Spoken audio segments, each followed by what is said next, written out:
Shalom and welcome to Jerusalem Studio. Earlier this week, Israeli Prime Minister Benjamin Netanyahu declared that his government would insist on demilitarizing the Southern Syria territory between Damascus and the Golan Heights border in order to avert any takeover by hostile forces. He also mentioned the top of Mount Hermon on the Syrian side, of course, as a high ground that Israel would defensively keep for the time being. Meanwhile, his defense minister, Israel Katz, signaled out the Druze community as having a special relationship with Israel, indicating that the IDF will not let the new regime under Abu Muhammad al-Jolani, also known as Ahmed A-Shara, to impose its rule over it. Where could the presumed new Syria be headed now that it is coming back into the Arab fold, even though it is led by a jihadist? For today's discussion, we're joined all the way from the United States by Professor Russell Berman, who formerly served as a senior advisor at the U.S. State Department's policy planning staff, currently the director of the Islamic World and Middle East Working Group at Hoover Institution at Stanford University. It's great to see you, sir. Thanks for having me, Jonathan. Absolutely. Also joining us from elsewhere here in Israel is Dr. Eitan Chai Cohen-Yanarochak, who is a fellow at the Jerusalem Center, the Jerusalem Institute for Strategy and Security, and also a lecturer on Turkey, among others. It's very good to have you with us, sir. Thank you. And with me here in the studio is our TV7 editor-at-large, Mr. Amir Oren. Amir, set the stage for us. Well, you know, there was a famous French author who, after the Soviets took over half of Germany and made it East Germany, the GDR, this French author said that he loves Germany so much that he's excited about having two of them rather than one, East Germany, West Germany. There are many Israelis who, after the Arab Spring started 14 years ago, wanted to see Syria broken up to several cantons or provinces. Apparently, this is not the case right now. There is an effort by the Arab countries as well as by Western countries to have Syria unite under its present management. Ahmed A-Shara. We have seen the EU freeze some of the designations and sanctions on banking, energy, industry, or transportation.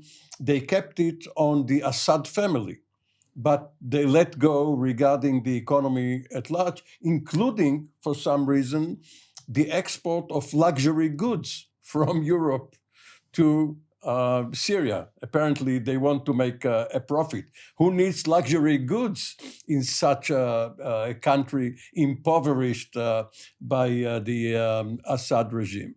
And of course, President Assisi of Egypt summoned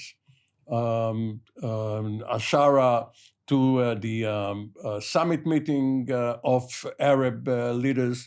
There is an effort to see at least the next 3, 4, 5 years as a period of stabilization, following which the world, including Israel, will consider whether Syria is now a peace-loving and restful neighbor, or whether it is back to its Al-Qaeda origins, the origins of the current rulers.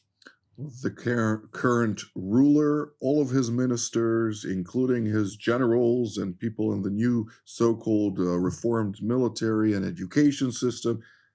But the Europeans came out and they said, we expect to see a process of reformation, and then we will accommodate that with the lifting of sanctions.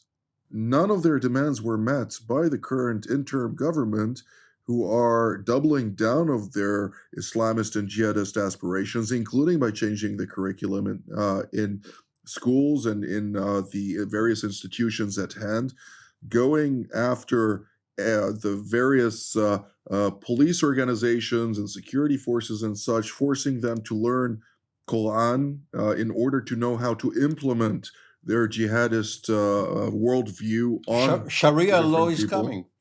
Well, apparently so, but that is not something that Syria has been used to, and yet the European Union seems to ignore that and lift sanctions irrespective of those developments. And with that being said, if I may turn now to Professor Berman, the United States has yet to come out and publicly states its position on Damascus, despite the fact that every from Tulsi Gabbard, who is confirmed as the Director of National Intelligence, all the way to statements by the various contenders and people in office in the Trump administration. None of them seem to be excited about this HTS takeover of Damascus, and they would much rather see another figure take root with keen aspirations and no need to reform. Well, Jonathan, it's enormously complex inside Syria. You focus the discussion, however, on these outside perceptions of Syria. Sometimes someone should write a long book about the ineffectiveness of EU foreign policy, just absolutely irrelevant to everywhere in the world, including, frankly, to the EU itself. But that's another discussion. The foreign policy of the United States regarding Syria today clearly has not yet been settled. In addition to all these objective reasons to hesitate about a Syrian foreign policy, of course, we have a new administration, and it is focusing on other issues right now. Syria is, believe it or not the top of the list for Washington, hasn't been forever, and not now. My sense is that there's a range of opinions inside the Trump administration's foreign policy leadership, from conventional internationalists to almost isolationists. That implies different relationships to Russia, to Turkey, to Israel, and unfortunately, I suspect that the U.S. foreign policy towards Syria, when it is eventually formulated, will be more a function of U.S. interests with regard to these outside actors rather than to the domestic complexity of Syrian society and culture. Sure, the European Union can imagine that a unified, centralized Syria will emerge presto changeo out of thin air, but it is objectively a very divided country. Jolani is not a NASA. He does not unify the Syrian people around enthusiastic nationalism. The Kurds in the south, the Druze in the south, the Kurds in the north, the northeast, they could have legitimate claims on independence or de facto independence. The big question of the future of Syria is the degree of decentralization that will be necessary in order to avoid having a police state. Indeed. Well, Dr. Konya Narochak, I'd like to hear your take on this. From a Turkish perspective, naturally, Ankara has deep-rooted interests in al-Julani succeeding in his enterprise to take over Damascus and consolidating his power over all parts of Syria. The top priority for Turkey, both on the domestic file as well as on the foreign policy file, remains the Kurdish question, particularly also in northeast Syria. How can we identify the various complexities from that school of thought? Okay, first of all, as you also mentioned, the most important issue for the Turks is the Kurdish question. In the northeast Syria, we have the PYD-YPG organization. In the Turkish eyes, this organization has symbiotic relations with the PKK terrorist organization. But we all know that the West is not looking at PYD-YPG as the extension of the PKK, and this is the most important disagreement between the two sides. And given the fact that Turkey has become the most important winner of this, overtake in Damascus, the Erdogan administration seeks to push El-Julani to, let me say, to eliminate or to absorb the Kurdish elements into the under the umbrella of the new Syrian government. They want these elements to be dissolved, and if we can also say that to be assimilated within the dominant so-called Syrian identity. And therefore, in every opportunity, the Turkish administration is putting an emphasis on the territorial integrity, the so-called territorial integrity of Syria. But very ironically, they are the ones who are violating the Syrian territorial integrity since 2016. We all know that the Turkish military launched 3 different operations. They are controlling the Jarablus, Afrin, Ras El Ain, and Tel El Abyad regions, thanks to 3 different military actions. Also, the Turkish government, the Turkish president, in a constant manner, again, criticizing the Israeli control in the newly occupied regions of Syria, but they are, of course, disregarding and ignoring the very fact that they are also the occupiers in the same country. But still, Turkey does not see itself as an occupying force. Turkey portrays itself as the, let me say, the big brother of the new Syrian administration. And of course, they are providing them this very important, economic aids, logistical aids. We all witnessed that the Turks are talking out loud that they are going to provide to the new Syrian government all necessary things that they need, starting from the military to the infrastructure project. So we can understand that Turkey wants a very strong Syrian administration, a very strong El-Julani in Damascus. But what we are seeing today, especially after Benjamin Netanyahu's latest statements, the Druze in the south, they are no longer, I don't think that they would be eager to stay under the Syrian flag. Of course, this will create a very huge headache also for Erdogan, because he even could not solve the Kurdish question in the northeast of the country. Well, when I look at those matters, and I will, for a moment, try to analyze it in a limited fashion, the Druze, the Kurds, all of them, they would rather receive a certain list of assurances from Damascus that would ensure their way of life and their own security, rather than go on an adventure of establishing a new state. And I think this goes, of course, there are PKK elements that are threatening to push forth the whole concept of Rojava and the ideals thereof. But nonetheless, the majority are not keen on this adventurism for various concerns and also fatigue. This country has been in devastating war for a very long time, and they're keen on some peaceful periods, but we'll have to wait and see. Mr. Owen. Well, if you look at various countries in the world where there is a binational population or multi-confessional or various ethnic groups, let's take the case of Cyprus, for instance, where there is a Greek majority and a Turkish minority. If there is no equilibrium, Turkey comes in and invades. Of course, this is way back, 1964 or so. And there is still this particular state of affairs. You can take what happened between Serbia and Bosnia-Herzegovina regarding Kosovo. And even when the Maronites under Bashir Gemayel lured Israel to intervene in Lebanon, it had also a devastating effect. So there must be an equilibrium inside the state. If there is no internal equilibrium, outside forces will intervene. It is in Giuliani's interest not to try to impose his will on the Kurds and the Druze.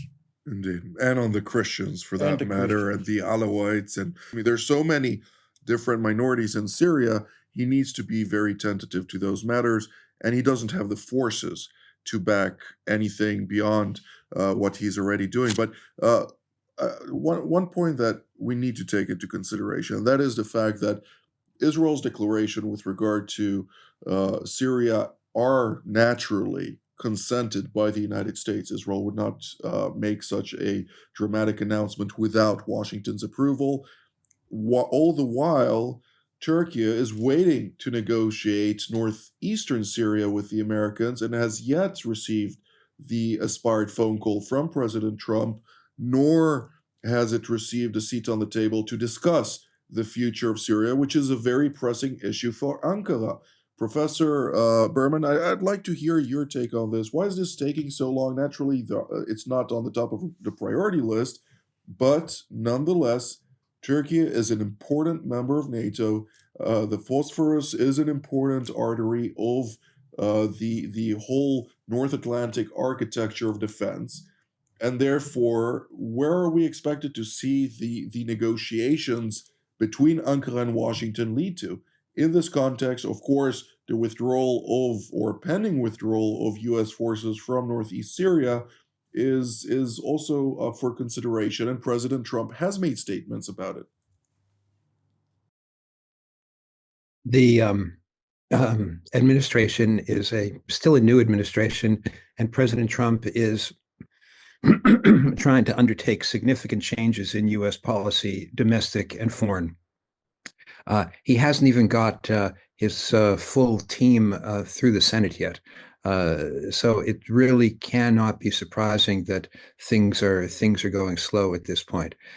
Having said that, I understand the problem that you're underscoring, Jonathan, that Turkey has important interests with regard to the Kurds, with regard to the PKK-YPG issue, and the United States and Turkey have been on different sides of this historically. I think that the crux of the matter may be not in Syria. Syria has to find some kind of decentralized constitution if it wants to stay together. But from the international point of view, I think something else might be at stake. Turkey's importance as a NATO ally is a function of the degree to which the Trump administration considers NATO important. If the Trump administration considers NATO important, then Turkey's important. If, however, and there have been indications that there may be a shift on NATO and the relationship to the transatlantic alliance, if the Trump administration decides that a fraying of the NATO alliance is inevitable, then all of a sudden Turkey becomes less significant as a defense ally for the United States. In that case, the pro-Kurdish independence elements in the administration might gain an upper hand. I don't have any evidence that that's the direction that things are going to go, but I do see that, as I said before, from a U.S. point of view, this may not be solved solely in terms of the internal domestic Syrian dynamic. As a scholar, I guess I wish it would. But in the world of real geopolitics, it's going to be about the relationship of the United States to Turkey, to NATO, to Russia. Indeed. Well, Dr. Koynian-Rochak, I'd like to hear your take on this. And to what degree does the relationship between President Trump and President Erdogan play a factor here? Okay, actually, the Turkish side tends to see this relationship as not a problematic one, but in my opinion, it is very problematic. Donald Trump was the only US president who imposed 5 different sanctions regime against Turkey. So despite the fact that Erdogan is trying to portray this relationship as a brotherly relationship, that he's frequently calling him as his friend, I think the Turkish side is very much frightened from Trump's unpredictability. Okay, when we make a comparison, maybe the Turkish side may may prefer Trump rather than Biden, because during the Biden administration, they had almost no contact. They never invited Erdogan to the White House. But on contrary, when we were looking at Donald Trump's first administration, we witnessed two different visits to White House. So this is something very challenging. On the other hand, when we are talking about the Kurdish issue, I also would like to remind you that during 2019, when Turkey launched its operation against the Kurds in northeast Syria, then Donald Trump, at first phase of the operation, provided them a green light and even agreed to withdraw the U.S. troops from the region. But later, in my understanding, because of the pressure that was pushed on him from the Pentagon, he made a U-turn and stopped Turkey by sending then the Vice President Pence to Ankara. So it may happen again. Turks are still pushing Donald Trump so that he would withdraw from northern Syria. But here we have a problem on the Turkish point of view. Because of this ongoing friction with the state of Israel, they cannot manipulate and persuade Donald Trump as they want. And as we can clearly see here, when Israel is taking these bold moves in the southern Syria, Turks cannot realize such important decisions in the north of the country, and they're all stuck. There is a deadlock in northeast Syria. They cannot solve this question, and I think because of the U.S. presence there, without the U.S., they will not be able to solve this in a unilateral manner.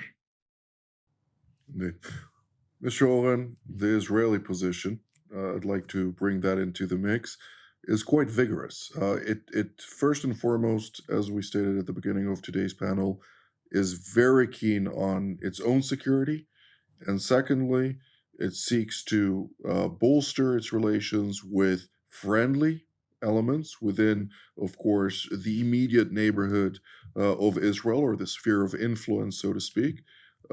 Can we see this turn into a complex scenario for the worse, or is this also with a lot of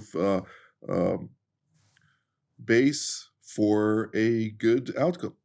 Well, Israel doesn't have any illusions regarding its ability to bring about regime change in Syria or to try and calibrate. It's also not interested in that. Yes. So no. Usually, there was a time in the 60s when some Israeli leaders, such as Yigal Allon and Yitzhak Rabin and others, had this illusion, harbored this illusion, and one reason they wanted to effect some change was in order to link up with the Druze in Sweda, in Jebel Druze. They are no longer thinking along these lines, but of course they want to protect this particular area of Syria, which is also close to the Jordanian border. Israel has security interests in the region between the boundary and 40 kilometers away to Damascus, which is a constant threat over the regime if they misbehave. Let me just point out that there was an initial contact between Marco Rubio and his counterpart, Hakan Fidan. Right. And while it seems as if foreign policy, is going to emanate from the White House, from the National Security Council, rather than from various cabinet departments, it is still a good first step. Indeed. Well, we're drawing near to the end of the program, and I'd like to give our panelists a chance to provide a very brief analysis, less than 45 seconds each. What should we focus on? Talking about Syria, talking about Turkey, talking about U.S. foreign policy and such, and Israel within that equation, of course. Professor Berman, we'll start with you. Well, domestically within Turkey, we should pay attention to whether there can be development toward a principle of federal decentralization that would allow the various communities a high degree of autonomy. Externally, of course, it's the international chessboard, US, Russia, Turkey, Syria. Dr. Konya Narocak? I would like to divert your attention to Turkish silence after Benjamin Netanyahu's historic speech 2 days ago. We still did not hear anything concrete from Erdogan, any official response from the Turkish Foreign Ministry. I don't know how we should evaluate this silence as if they accept this or not. But soon, I think we will hear from the Turkish side their new strategy, and in my opinion, the two countries may go into a real friction soon in Syria. One bone of contention between not Turkey per se, or Turkey, but the Erdogan government and Israel has been Gaza and Hamas. And perhaps once there is some sort of settlement, an American, Arabian, or Arab-Israeli settlement, and Hamas is no longer an effective force there, perhaps relations with Turkey will be more normalized. In any event, we will continue to follow closely all of the various developments pertaining to this topic. And with that, I would like to immediately thank Dr. Konya Narocak, Professor Berman, and Mr. Amir Oren, of course. And I'd like to thank all of you at home as well. Until our next edition, from here in Jerusalem. Shalom.